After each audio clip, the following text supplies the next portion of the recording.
ਅੱਜ ਦਾ ਦਿਨ ਜਿਹੜੀ ਪ੍ਰੈਸ ਕਾਨਫਰੰਸ ਐਮਰਜੈਂਸੀ ਦੇ ਵਿੱਚ ਸੀਐਲਪੀ ਲੀਡਰ ਸਾਹਿਬ ਨੂੰ ਤੇ ਮੈਨੂੰ ਸੱਦੀ ਪਈ। ਉਹਦੇ ਪਿੱਛੇ ਅੱਜ ਦਾ ਜਿਹੜਾ ਕਾਰਨ ਹੈ, ਮੁੱਖ ਕਾਰਨ, ਜਿਸ ਤਰ੍ਹਾਂ ਦੇ ਹਾਲਾਤ ਦੇਸ਼ ਦੇ ਅੰਦਰ ਬਣਦੇ ਜਾ ਰਹੇ और एक दबाव की राजनीति, डर की राजनीति कि अगर किसी की आवाज नूं दबाना है, अगर किसी की आवाज नूं रोकना है, अगर वो थोड़े तो डर नहीं रहा तो उन्हां दे मगर एजेंसीज नूं ला के पूरी आवाज नूं दबाउण दी कोशिश की जा रही है। मैं समझदा कि ये लोकतंत्र का घाण है, लोकतंत्र का कतल है। जिस प्रकार पिछले 3 दिनों तो भाजपा सरकार नरेंद्र मोदी जी और अमित शाह जी दे इशारे ते साडे आदरणीय लीडर श्री राहुल गांधी जी ने मगरले 3 दिनों तो सुबह तो लेके शाम तक, ना कि शाम तक, रात के 12 बजे तक पूछगिछ की जा रही है। मैं ये समझदा है कि ये राहुल गांधी नूं डराउणा चाहुंदे ने। जदों राहुल गांधी डरे नहीं, इन्हां दीयां गल्लां दे अगे झुके नहीं, तो उन्होंने इस तरह की राजनीति या इस तरह का जिहड़ी दबाव बनाना शुरू कर दिता गया। और अज की होया, पहले दिन असी शांतिपूर्वक तरीके दे नाल तमाम साडे लीडर साहबान, AICC दे जनरल सैकटरीज, साडे तमाम वरिष्ठ leaders, CWC members, member of parliament, secretaries, सब ने AICC इकट्ठे होके और मार्च दे रूप दे विच ED दे दफ्तर जाना सी। उन्हां नूं रास्ते च रोकिया गया, बाहर बैरीगेटिंग ला दी गई और दिल्ली नूं शौमनी दे विच तब्दील कर दिता गया। हालांकि चंद लोगों नूं जिहड़े राहुल गांधी नाल सीनियर मोस्ट लोग सी, उन्होंने उत्थे जाना सी ED दफ्तर के बाहर तक, लेकिन दुश्मनों नूं डर सता रहा सी, भय सता रहा सी कि गल तो कोई है नहीं। शौमनी दे विच तब्दील किया गया और साडे कुछ लोगों नूं, MPs नूं, CLP लीडर्स नूं, AICC मैंबर्स नूं, साबका मुख मंत्रियों नूं फड़ के दिल्ली दे पुलिस स्टेशन च लेके गए और सारा दिन पुछगिछ तो बाद 11 बजे तक, मेरा ख्याल शाम नूं 10 के 11 बजे उन्हां लीडर साहबानां नूं छड्डण दा काम कीता। फिर कल दा भी यही दिन रहा और अज तां फिर मैं समझदा कि हद ही हो गई। जदों AICC कांग्रेस हैडक्वार्टर दे अंदर जाके दिल्ली पुलिस के कर्मचारियों वालों साडे लीडर साहबाना ते गेट धक्के मार के लाठी चार्ज किया गया और कांग्रेस दे दफ्तर दे अंदर दाखिल होके उन्हां कमरियां दे विच पुलिस दे लोग जाके बैठ गए। ये सरासर मैं समझदा है कि ज़ाती और जोर जुलम की राजनीति चल रही है। हालांकि किसी प्रकार की कोई गल नहीं है। राहुल गांधी पूरा संजोग देने लई तैयार ने। 3 दिनों तो लगातार ED पुछगिछ कर रही है और रात के 12 बजे तक डेली, कल भी 12 बजे तक और अज भी सुबह दे गए वे पुछगिछ हो रही है। सो इस तरह करना मैं समझदा है कि बेहद माड़ी गल है। ये देश अज दा दिन काले अक्षरां च लिखा जाएगा। मसला की है, एक नैशनल हेराल्ड जिहड़ा न्यूज़पेपर है ਜਿਹੜਾ 1937 ਦੇ ਵਿੱਚ ਜਿਹਦੀ ਸ਼ੁਰੂਆਤ ਹੋਈ, ਇਹ ਅਖਬਾਰ ਕਾਂਗਰਸ ਪਾਰਟੀ ਨੇ ਚਲਾਇਆ। ਇਹ ਅੰਗਰੇਜ਼ਾਂ ਦੇ ਖਿਲਾਫ ਉਦੋਂ ਲੋਕਾਂ ਦੇ ਵਿੱਚ ਜਾਣ ਦਾ ਮਾਧਿਅਮ ਨਹੀਂ ਸੀ ਕੋਈ, ਨਾ ਹੀ ਤਾਂ ਸੋਸ਼ਲ ਮੀਡੀਆ ਸੀ, ਨਾ ਹੀ ਕੋਈ ਟੈਲੀਫੋਨ ਸੀ। ਇਹ ਅਖਬਾਰ ਅੰਗਰੇਜ਼ਾਂ ਦੇ ਖਿਲਾਫ ਜੋ ਉਹਨਾਂ ਦੀਆਂ ਨੀਤੀਆਂ ਸਨ ਜਾਂ ਸਾਡੀ ਲੜਾਈ ਸੀ, ਇਹ ਅਸੀਂ ਇਸ ਅਖਬਾਰ ਦੇ ਰਾਹੀਂ ਲੋਕਾਂ ਦੇ ਵਿੱਚ ਆਪਦੀ ਗੱਲ ਪਹੁੰਚਾਉਣ ਦਾ ਕੰਮ ਕਰਦੇ ਸੀ। ਨੈਸ਼ਨਲ ਲੈਵਲ ਦਾ ਇਹ ਅਖਬਾਰ ਸੀ। ਔਰ ਕੀ ਹੋਇਆ ਕਿ ਇਸ ਅਖਬਾਰ ਨੂੰ ਚਲਾਉਂਦੇ ਚਲਾਉਂਦੇ 2002 ਤੱਕ ਅਖਬਾਰ ਦੇ ਉੱਤੇ 90 ਕਰੋੜ ਰੁਪਏ ਦਾ ਕਰਜ਼ ਹੋ ਗਿਆ। ਉਹ ਕਰਜ਼ ਕਾਹਦਾ ਸੀ?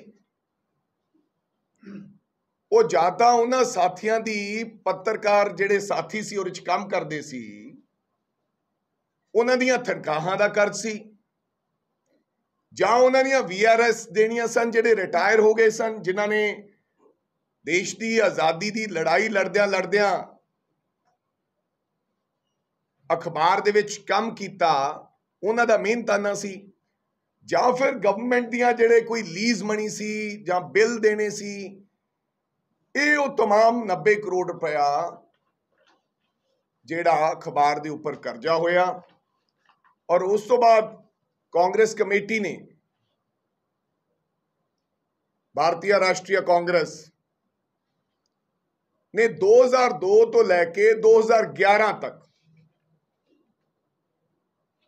ਇਹ ਜਿਹੜਾ ਕਰਜ਼ ਹੈ ਇਹਨੂੰ ਚੁਕਾਉਣ ਦਾ ਕੰਮ ਕੀਤਾ। ਔਰ ਜਿਹਦੇ ਵਿੱਚੋਂ 67 ਕਰੋੜ ਰੁਪਇਆ, 90 ਕਰੋੜ ਚੋਂ 67 ਕਰੋੜ ਰੁਪਇਆ ਤਕਰੀਬਨ ਪੱਤਰਕਾਰਾਂ ਸਾਥੀਆਂ ਦੀਆਂ ਤਨਖਾਹਾਂ ਤੇ VRS ਸੀ, ਤੇ ਜਿਹੜਾ ਦੂਜਾ ਪੈਸਾ ਸੀ ਬੰਦਾ ਬਕਾਇਆ, ਉਹ ਸਰਕਾਰੀ ਅਦਾਰਿਆਂ ਦੇ ਵਿੱਚ ਗਵਰਨਮੈਂਟ ਦੀ ਲੀਜ਼ ਮਨੀ, ਬਿਜਲੀ ਦੇ ਬਿੱਲ, ਪਾਣੀ ਦੇ ਬਿੱਲ, ਇਹਨਾਂ ਦੇ ਵਿੱਚ ਚਲਾ ਗਿਆ। ਫਿਰ ਯੰਗ ਇੰਡੀਆ ਨਾਮ ਦੀ ਜਿਹੜੀ ਨਾਨ ਪ੍ਰੋਫਿਟੇਬਲ ਕੰਪਨੀ ਸੀ, ਉਹਨਾਂ ਨੇ 50 ਲੱਖ ਰੁਪਏ ਦਾ ਇੱਕ ਹੋਰ ਕਰਜ਼ ਐਸੋਸੀਏਟਡ ਜਰਨਲ ਨੂੰ ਦਿੱਤਾ, ਨੈਸ਼ਨਲ ਹੈਰਾਲਡ ਕੰਪਨੀ ਨੂੰ ਦਿੱਤਾ, ਜਿਹੜੀ ਕਿ ਨਾਨ ਪ੍ਰੋਫਿਟੇਬਲ ਕੰਪਨੀ ਸੀ। ਜਿਹੜੇ ਉਹਦੇ ਟਰਸਟੀ ਹੈ, ਨਾ ਤਾਂ ਉਹਦੀ ਕੋਈ ਕਮਾਈ ਲੈ ਸਕਦੇ ਆ, ਨਾ ਕੋਈ ਤਨਖਾਹ ਲੈ ਸਕਦੇ। ਸੋ ਇਹ ਸਾਰੇ ਘਟਨਾਕ੍ਰਮ ਦੇ ਵਿੱਚ ਨਾ ਤਾਂ ਕਿਤੇ ਮਨੀ ਲਾਂਡਰਿੰਗ ਹੋਈ। ਮਨੀ ਲਾਂਡਰਿੰਗ ਈਡੀ ਦਾ ਮਤਲਬ ਹੈ ਕਿ ਅਗਰ ਕਿਸੇ ਨੇ ਆਪਦਾ ਕਾਲਾ ਧਨ ਨੂੰ ਵਾਈਟ ਦੇ ਵਿੱਚ ਤਬਦੀਲ ਕੀਤਾ, ਜਾਂ ਕੋਈ ਪੈਸਾ ਕਿੱਥੋਂ ਲੈ ਕੇ ਆਈ ਤੇ ਕਿੱਥੇ ਲਾਤਾ, ਇਹ ਤਾਂ ਕੋਈ ਮਤਲਬ ਹੀ ਨਹੀਂ ਬਣਦਾ। ਔਰ ਇਹ ਸਾਰੇ ਦਾ ਸਾਰਾ ਮਸਲਾ ਆਲਰੇਡੀ ਕੋਰਟ ਦੇ ਵਿੱਚ ਹੈ। ਇਹ ਜਾਣ ਬੁੱਝ ਕੇ, ਇਹਦੇ ਵਿੱਚ ਕਿਸੇ ਮਨੀ ਲਾਂਡਰਿੰਗ ਨਹੀਂ ਹੋਈ। ਇਹ ਜਾਣ ਬੁੱਝ ਕੇ ਦਬਾਅ ਦੀ ਰਾਜਨੀਤੀ, ਗੰਦਾ ਕਰਨ ਦੀ ਰਾਜਨੀਤੀ। ਅੱਜ ਕੱਲ ਇਹ ਦੇਸ਼ ਦੇ ਵਿੱਚ ਇਹ ਨਵਾਂ ਕੰਮ ਚੱਲ ਪਿਆ ਕਿ ਅਗਰ ਕਿਸੇ ਦੀ ਆਵਾਜ਼ ਨੂੰ ਦਬਾਉਣਾ ਚਾਹੁੰਦੇ ਹੋ ਤਾਂ ਉਹਦੇ ਖਿਲਾਫ ਏਜੰਸੀਜ਼ ਨੂੰ ਮਗਰ ਪਾ ਦਿੱਤਾ ਜਾਵੇ, ਤਾਂ ਜੋ ਡਰਦਾ ਮਾਰਾ ਜਾਂ ਤਾਂ ਬੋਲੇ ਨਾ ਤੇ ਜਾਂ ਉਹ ਸਾਡੇ ਨਾਲ ਆ ਜਾਏ। ਸੋ ਇਸ ਤਰ੍ਹਾਂ ਦੀ ਰਾਜਨੀਤੀ ਕਦੇ ਪਹਿਲਾਂ ਹੋਈ ਨਹੀਂ ਸੀ। ਅਸੀਂ ਇਹਦੀ ਪੁਰਜੋਰ ਨਿੰਦਾ ਕਰਦੇ ਹਾਂ। ਔਰ ਕੱਲ ਨੂੰ ਜਿਵੇਂ ਹੀ ਦਿੱਲੀ ਤੋਂ ਨਿਰਦੇਸ਼ ਆਉਣਗੇ, ਅਗਲੀ ਕਾਰਵਾਈ ਹੋਏਗੀ, ਕਿਉਂਕਿ ਪਹਿਲੇ ਦਿਨ ਅਸੀਂ ਈਡੀ ਦੇ ਬਾਹਰ, ਦਫ਼ਤਰ ਦੇ ਬਾਹਰ ਧਰਨਾ ਲਾਇਆ ਸੀ। ਔਰ ਅਸੀਂ ਇਹਦੀ ਅੰਤਿਮ ਸਮੇਂ ਤੱਕ ਇਹ ਕਾਂਗਰਸ ਪਾਰਟੀ ਲੜਾਈ ਲੜੇਗੀ। ਬਿਲਕੁਲ ਅਸੀਂ ਅੰਗਰੇਜ਼ਾਂ ਦੇ ਅੱਗੇ ਨਹੀਂ ਝੁਕੇ। ਕਾਂਗਰਸ ਪਾਰਟੀ ਦਾ ਜਿਹੜਾ ਇਹ ਖੂਨ ਹੈ ਔਰ ਕਾਂਗਰਸ ਪਾਰਟੀ ਦੀ ਜਿਹੜੀ ਸਾਨੂੰ ਪ੍ਰੇਰਨਾ ਹੈ, ਉਹ ਇਹ ਹੈ ਕਿ ਅਸੀਂ ਕਿਸੇ ਦੇ ਅੱਗੇ ਝੁਕਣਾ ਨਹੀਂ ਹੈ। ਅਸੀਂ ਲੜਦੇ ਲੜਦੇ ਸ਼ਹੀਦ ਹੋਵਾਂਗੇ, ਲੇਕਿਨ ਕਿਸੇ ਡਰ ਔਰ ਕਿਸੇ ਈਡੀ ਔਰ ਕਿਸੇ ਪੈਸੇ ਦੇ ਅੱਗੇ ਝੁਕਾਂਗੇ ਨਹੀਂ। ਸੋ ਇਸ ਕਰਕੇ ਅੱਜ ਅਸੀਂ ਚਾਹੁੰਦੇ ਸਾਂ ਕਿ ਇਹ ਜਿਹੜੀ ਸਾਰੀ ਸੱਚਾਈ ਹੈ, ਇਹ ਅਸੀਂ ਲੋਕਾਂ ਦੇ ਤੱਕ ਪਹੁੰਚਾਈਏ। ਤੁਹਾਡੇ ਨਾਲ ਗੱਲਬਾਤ ਕੀਤੀ ਸੀ। ਹੁਣ ਮੈਂ ਸਾਡੇ ਬਹੁਤ ਹੀ ਸਤਿਕਾਰਯੋਗ ਲੀਡਰ, CLP ਦੇ ਲੀਡਰ ਪ੍ਰਤਾਪ ਸਿੰਘ ਬਾਜਵਾ ਜੀ ਨੂੰ ਬੇਨਤੀ ਕਰਾਂਗਾ ਕਿ ਉਹ ਵੀ ਤੁਹਾਡੇ ਸਨਮੁਖ ਇਸ ਮੁੱਦੇ ਤੇ ਆਪਦੀ ਗੱਲ ਰੱਖਣ। ਤੇ ਮਰਦਾਸ ਵਾਲੇ ਦਿਨ ਇਹ ਬਹੁਤ ਵੱਡੀ ਗੱਲ ਹੈ, ਬਹੁਤ ਵੱਡੀ ਗੱਲ ਹੈ ਕਿ ਉਹਨਾਂ ਨੇ ਸਟੇਜ ਤੇ ਧੰਨਵਾਦ ਜਦੋਂ ਕਰ ਰਹੇ ਸਨ ਪਰਿਵਾਰ ਦੇ ਪਿਤਾ ਜੀ ਉਹਨਾਂ ਦੇ, ਔਰ ਉਹਨਾਂ ਨੇ ਇਹ ਗੱਲ ਕਹੀ ਕਿ ਬਿਲਕੁਲ ਕਿਸੇ ਪ੍ਰਕਾਰ ਦੀ ਰਾਜਨੀਤੀ ਸਾਡੇ ਪਰਿਵਾਰ ਨਾਲ ਨਹੀਂ ਹੋਈ। ਉਲਟਾ ਰਾਜਾ ਵੜਿੰਗ ਨੇ ਇਹ ਕਿਹਾ ਸੀ ਕਿ ਆਪਾਂ ਰਾਜਨੀਤੀ ਦੇ ਵਿੱਚ ਨਹੀਂ ਆਉਣਾ। ਇਸ ਦੇ ਬਾਵਜੂਦ ਅਗਰ ਸਾਨੂੰ ਕੋਈ ਇਹ ਸਵਾਲ ਕਰੇ ਕਿ ਅਸੀਂ ਰਾਜਨੀਤੀ ਉਛਾਲ ਰਹੇ ਹਾਂ ਜਾਂ ਕੋਈ ਫਾਇਦਾ ਲੈ ਰਹੇ ਹਾਂ ਜਾਂ ਉਸ ਪਰਿਵਾਰ ਨਾਲ ਰਾਜਨੀਤੀ ਕਰ ਰਹੇ ਹਾਂ, ਇਹ ਬਿਲਕੁਲ ਮਾੜੀ ਗੱਲ ਹੈ। ਦੂਸਰੀ ਗੱਲ ਜਿਹੜੀ ਤੁਸੀਂ ਗਾਣੇ ਦੀ ਗੱਲ ਕਹੀ ਹੈ, ਗਾਣੇ ਦੇ ਵਿੱਚ ਕਿਤੇ ਵੀ ਸਿੱਧੂ ਮੂਸੇਵਾਲਾ ਸਾਹਿਬ ਦੇ ਨਾਮ ਦੇ ਨਾਲ ਕੋਈ ਵੋਟ ਮੰਗਣ ਦਾ ਕੰਮ, ਇਹ ਉਹ ਗਾਣਾ ਗੋਲਡੀ ਜਿਹੜਾ ਸਾਡਾ ਚੁਣਾਵ ਲੜ ਰਿਹਾ ਮੁੰਡਾ, ਉਹਨੇ ਆਪਦੇ ਤੇ ਗਾਣਾ ਜਿਹੜਾ ਬਣਾਇਆ ਹੈ, ਉਹਦੇ ਵਿੱਚ ਇੱਕ ਤਸਵੀਰ ਸਿੱਧੂ ਮੂਸੇਵਾਲਾ ਦੀ ਆਉਂਦੀ ਹੈ। ਬਿਲਕੁਲ ਉਹਨਾਂ ਹਾਲਾਤਾਂ ਦੀ ਵੀ ਇਸ ਤਰ੍ਹਾਂ ਦੇ ਹਾਲਾਤ ਹਨ ਪੰਜਾਬ 'ਚ। ਉਹਨਾਂ ਨੇ ਬਿਲਕੁਲ ਨਹੀਂ ਇਹ ਕਿਹਾ ਕਿ ਸਾਨੂੰ ਸਿੱਧੂ ਮੂਸੇਵਾਲਾ ਜੀ ਦੇ ਨਾਮ ਤੇ ਵੋਟ ਪਾਓ ਜਾਂ ਸਾਡੇ ਨਾਲ ਸੀ। ਔਰ ਅਸੀਂ ਵੀ ਜਦੋਂ ਆਪਦਾ ਭਾਸ਼ਣ ਦਿੰਦੇ ਹਾਂ ਉਹਦੇ ਵਿੱਚ ਇਹ ਗੱਲ ਰੱਖਦੇ ਹਾਂ ਕਿ ਇਸ ਤਰ੍ਹਾਂ ਦੇ ਹਾਲਾਤ, ਹੁਣ ਅੱਜ ਵੀ ਸਿੱਧੂ ਮੂਸੇਵਾਲਾ ਦੀ ਗੱਲ ਪ੍ਰਤਾਪ ਸਿੰਘ ਬਾਜਵਾ ਜੀ ਨੇ ਕਹੀ ਹੈ।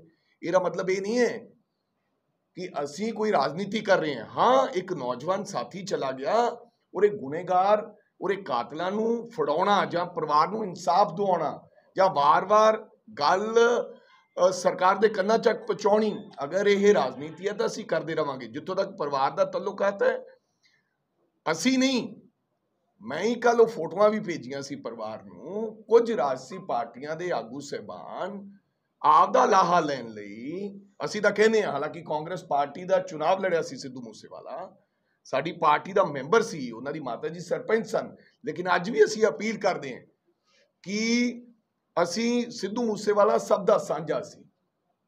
ਉਹਦੇ ਜਾਣ ਤੋਂ ਬਾਅਦ ਉਹ ਪੂਰੇ ਦੇਸ਼ ਦੁਨੀਆ ਦੇ ਲੋਕਾਂ ਦਾ ਸਾਂਝਾ ਵਿਅਕਤੀ ਸੀ। ਅਸੀਂ ਉਹਦੇ ਨਾਮ ਤੇ ਬਿਲਕੁਲ ਕੋਈ ਨਾ ਵੋਟ ਮੰਗ ਰਹੇ ਹਾਂ, ਨਾ ਕਿਸੇ ਨੂੰ ਸਾਨੂੰ ਵੋਟ ਸਿੱਧੂ ਮੂਸੇਵਾਲਾ ਦੇ ਨਾਮ ਤੇ ਪਾਉਣੀ ਚਾਹੀਦੀ ਹੈ। ਪਰ ਹਾਂ, ਅੰਤਿਮ ਸਮੇਂ ਤੱਕ ਸਿੱਧੂ ਮੂਸੇਵਾਲਾ ਦੇ ਇਨਸਾਫ ਤੱਕ ਲੈਣ ਲਈ ਕਾਂਗਰਸ ਪਾਰਟੀ ਲੜਦੀ ਰਹੇਗੀ। ਇਹ ਆਵਾਜ਼ ਸਰਕਾਰ ਦੇ ਕੰਨਾਂ ਤੱਕ ਪਹੁੰਚਾਉਣੀ ਰਹੇਗੀ। ਭਾਈ ਦਿਲਾਵਰ ਸਿੰਘ ਦੀ ਫੋਟੋ ਲਗਾਈ ਗਈ ਹੈ ਜੀ ਅੰਮ੍ਰਿਤਸਰ ਦੇ ਵਿੱਚ, ਜਿਨ੍ਹਾਂ ਨੇ ਬੇਅੰਤ ਸਿੰਘ ਨੂੰ ਕਰਿਆ ਸੀ।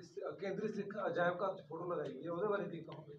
ਮੈਂ ਇਸ ਪ੍ਰਕਾਰ ਤੇ ਕੋਈ ਟਿੱਪਣੀ ਨਹੀਂ ਕਰਨਾ ਚਾਹੁੰਦਾ, ਪਰ ਮੈਂ ਇਹ ਗੱਲ ਜ਼ਰੂਰ ਕਹਿਣਾ ਚਾਹੁੰਦਾ ਕਿ ਅੱਜ ਦੀਆਂ ਰਾਜਨੀਤਿਕ ਪਾਰਟੀਆਂ ਜਿਸ ਤਰ੍ਹਾਂ ਦੇ ਰੋਜ਼ਾਨਾ ਦੇ ਬਿਆਨ ਆਉਣੇ, ਜਿਸ ਤਰ੍ਹਾਂ ਅਕਾਲ ਤਖਤ ਜਥੇਦਾਰ ਸਾਹਿਬ ਦਾ ਇਹ ਕਹਿਣਾ ਕਿ ਸਿੱਖ ਨੌਜਵਾਨਾਂ ਨੂੰ ਮਾਡਰਨ ਹਥਿਆਰਾਂ ਦੀ ਲੋੜ ਹੈ, ਹਾਲਾਂਕਿ ਮੈਂ ਉਹਨਾਂ ਦਾ ਸਤਿਕਾਰ ਕਰਦਾ ਹਾਂ, ਇਹੋ ਜਿਹੀਆਂ ਗੱਲਾਂ ਕਰਨੀਆਂ ਔਰ ਬੰਦੀ ਸਿੰਘਾਂ ਦੇ ਨਾਮ ਤੇ ਵੋਟ ਮੰਗਣ ਵਾਲੀ ਗੱਲ ਕਰਨੀ ਔਰ ਪੰਜਾਬ ਦਾ ਮਾਹੌਲ ਖਰਾਬ ਕਰਨ ਦੀ ਕੋਸ਼ਿਸ਼ ਕਰਨੀ, ਮੈਂ ਇਹੀ ਬੇਨਤੀ ਕਰਨੀ ਚਾਹੁੰਦਾ ਹੈ ਕਿ ਪੰਜਾਬ ਨੇ ਬਹੁਤ ਸੰਤਾਪ ਹੋ ਗਿਆ ਹੈ, ਪੰਜਾਬ ਨੇ ਬੜੀ ਜਦੋਜਹਿਦ ਕੀਤੀ ਹੈ। ਮੈਂ ਬੇਨਤੀ ਕਰੂੰਗਾ ਇਹਨਾਂ ਪਾਰਟੀਆਂ ਦੇ ਆਗੂ ਸਾਹਿਬਾਨਾਂ ਨੂੰ, ਅਕਾਲ ਤਖਤ ਸਾਹਿਬ ਦੇ ਜਥੇਦਾਰ ਸਾਹਿਬ ਹੋਰਾਂ ਨੂੰ ਕਿ ਕਿਰਪਾ ਕਰਕੇ ਪੰਜਾਬ ਦੇ ਵਿੱਚ ਅਮਨ ਔਰ ਸ਼ਾਂਤੀ ਬਰਕਰਾਰ ਰੱਖਣੀ ਚਾਹੀਦੀ ਹੈ। ਸਾਡਾ ਪਹਿਲਾ ਏਜੰਡਾ ਇਹ ਹੈ, ਫਿਰ ਅਸੀਂ ਕਿਸੇ ਰਾਜਨੀਤਿਕ ਦਲ ਦੀ ਗੱਲ ਕਰੀਏ ਜਾਂ ਕਿਸੇ ਹੋਰ ਚੀਜ਼ ਦੀ। ਕੇਜਰੀਵਾਲ ਸਾਹਿਬ ਨੇ ਕਿਹਾ ਕਿ ਜਿਨ੍ਹਾਂ ਦੇ ਵਿੱਚ ਅਸੀਂ ਮੇਰੀ ਗੱਲ ਸੁਣੋ ਇੱਕ ਮਿੰਟ, ਅੱਜ ਦੀ ਇਹ ਜਿਹੜੀ ਪ੍ਰੈਸ